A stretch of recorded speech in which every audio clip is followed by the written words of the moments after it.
And ito na naman yung parcel natin. Ako ko na. Ayan, at meron lang punit dito sa gilid. So, ewan ko kung okay lang ba to. Sana walang problema, walang basag na parts. Lalo na yung fit niya. So, mag-unbox na ako dito mismo. Ayan, gaming chair. Ergonomic chair. Hindi pala gaming, ergonomic chair.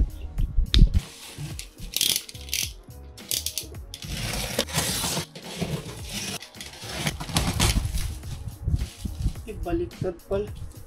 Ay!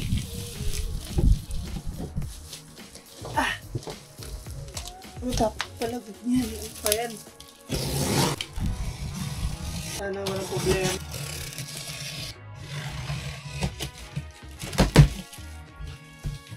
So, kulay white yung napili ko. Kasi nakasale yung white. So, may black naman nito. Ayan na. Oops. So, sana walang basag. Then, mag-unboxing. Ito yung arm.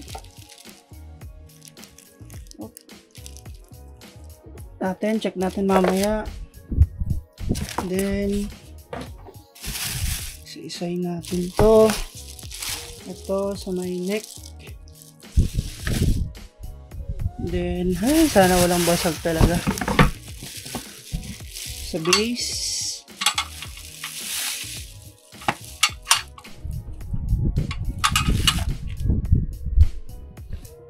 And, ito yung paa. Op! Check. Check kung wala pang basag. So, all goods. So, nakita ko sa mga sa reviews, meron silang metal, pero ito, metal ba to? Plastic. Pero may nakita ko metal eh. Ito na punto sa akin is plastic. Okay. Then, ito yung sa upuan mismo. Check. Wala bang basag? Lagi ko wala naman.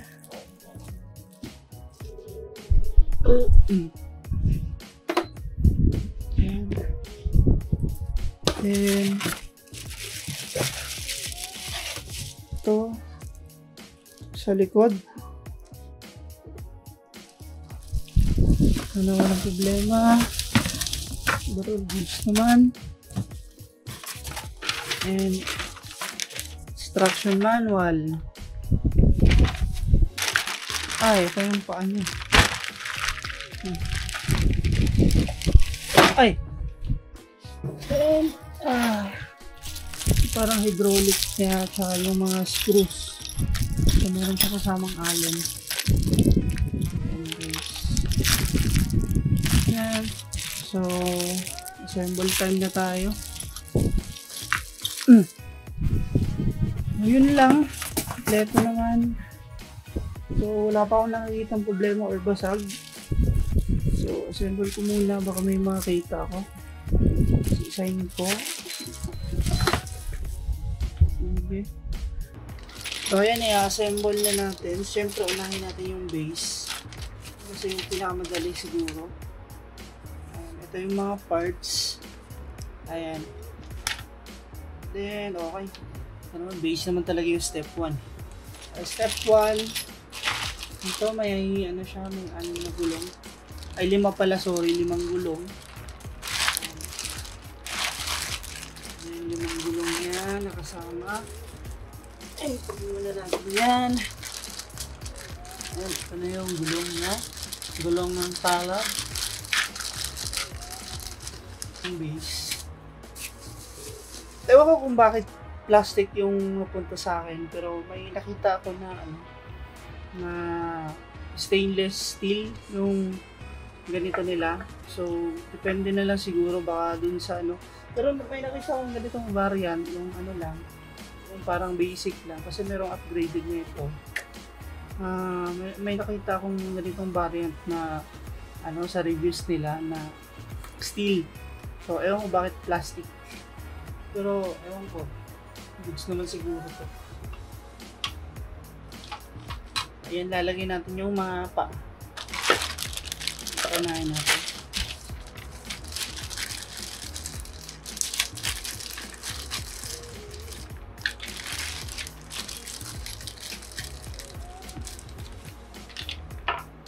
So, simple lang, snap lang dito. Matigas pala. Lang.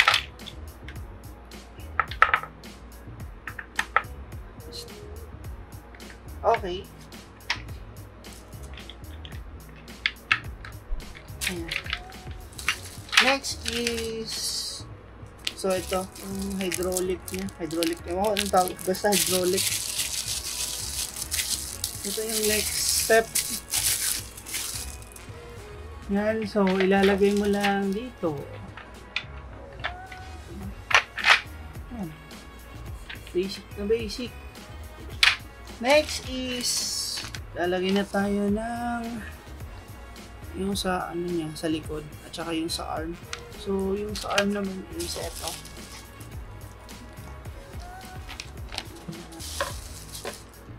And so very nice naman siguro. Okay, o ayos naman. O hindi siya cheap na plastic ha, magandang klase. So, unahin natin yung parang back part niya.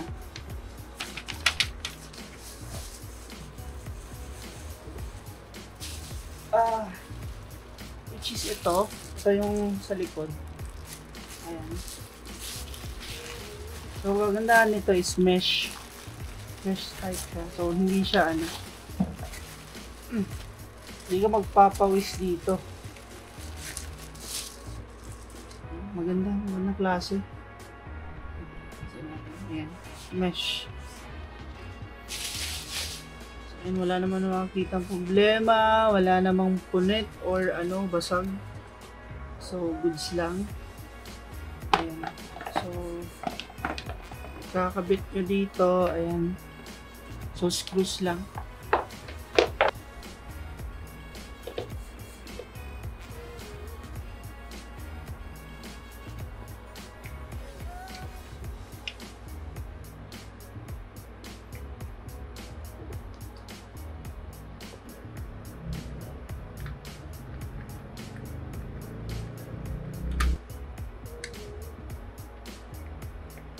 Ito yung base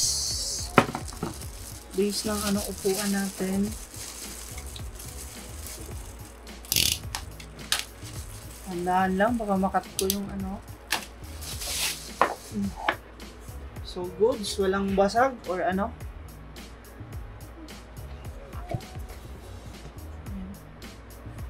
So napaka-komportable siguro nito upuan.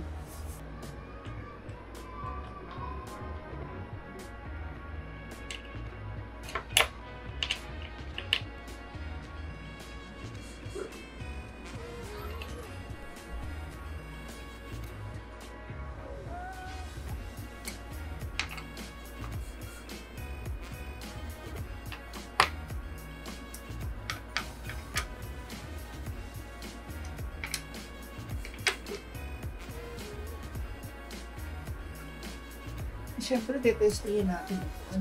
So, ito, na-adjust lang ganito. Up and down lang.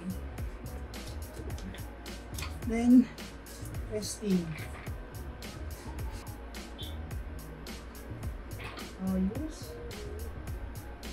Napakaganda, guys.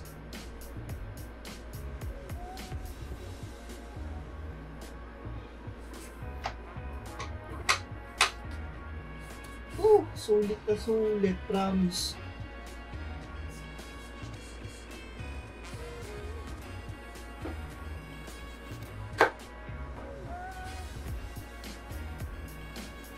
And final touch yung sa ano, dito niya sa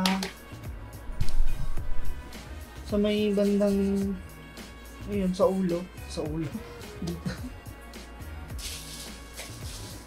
Which is ito.